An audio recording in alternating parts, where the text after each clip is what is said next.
Welcome to the Co-Parenting Conversations podcast, brought to you by the Center for Divorce Education.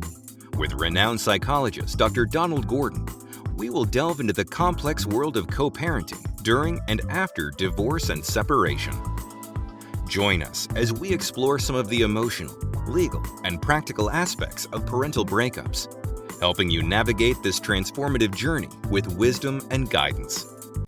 Whether you're currently going through a divorce, contemplating separation, or supporting a loved one in their journey, the Center for Divorce Education is here to empower you with knowledge and offer you a roadmap towards a brighter future.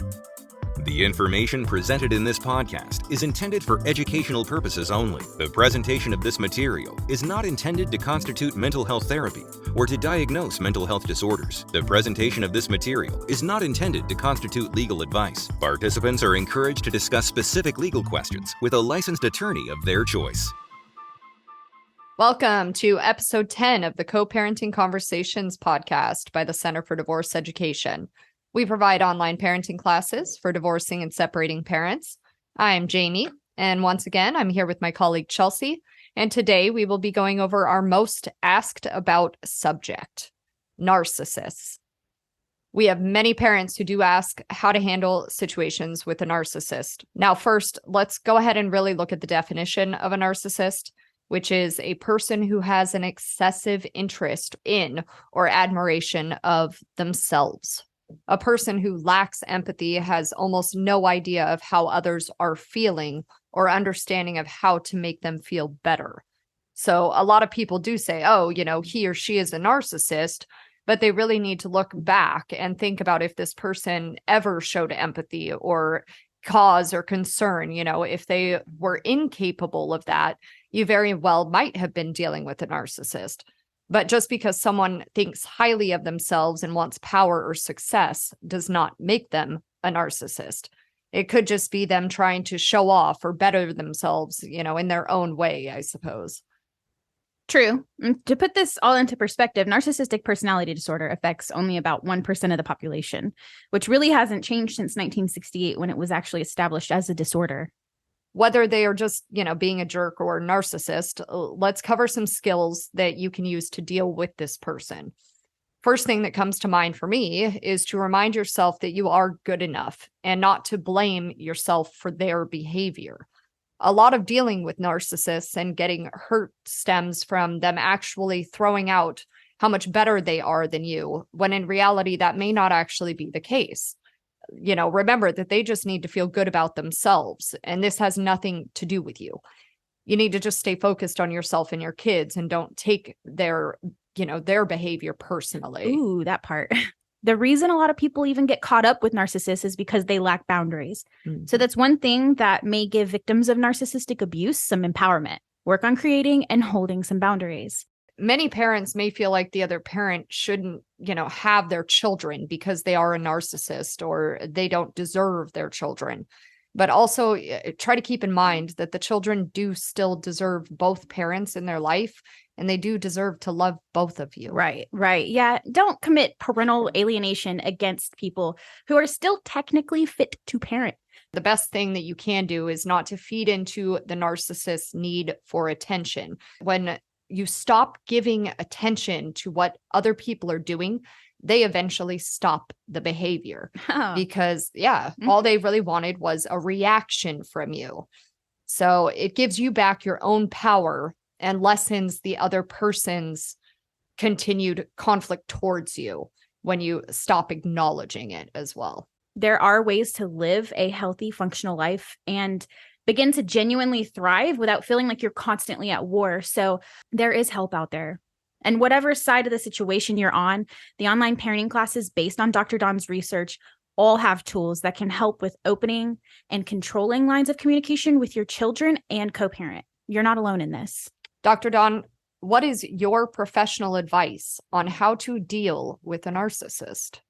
Well, when you're dealing with a narcissist, it's important that you established, as mentioned earlier, boundaries for yourself. And they're very important. It helps to stick to specific parenting schedule, to have them spelled out, parenting schedules and times, even such things as when the other parent should call and be able to talk to the children. So that is something that doesn't have to be constantly negotiated. The narcissist will often seek attention by trying to negotiate everything, even stuff that has been settled. It's also good to communicate via text or email instead of with your voice, on the phone or in person, to minimize being manipulated by the narcissist. And that way you can control what you're saying and what, via text and email. You can think about it before you hit the send button.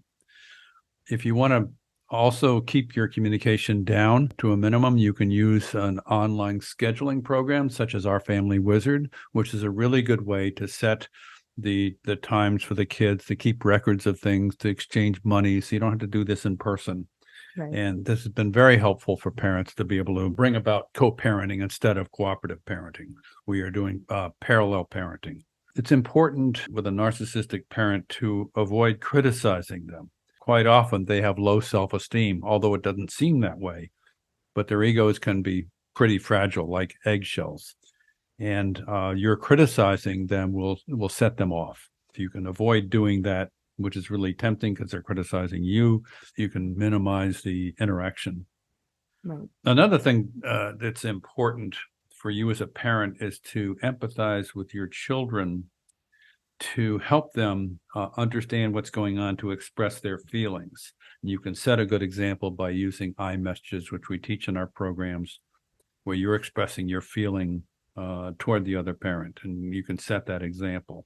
Mm-hmm. And if your children can express their feelings, they have a much better way of increasing their emotional intelligence and being able to resolve issues. They'll also let you know how they're feeling. Quite often, parents whose children are very stressed, very anxious, or depressed don't know that their children are stressed, anxious, and depressed because the children don't have any words for that.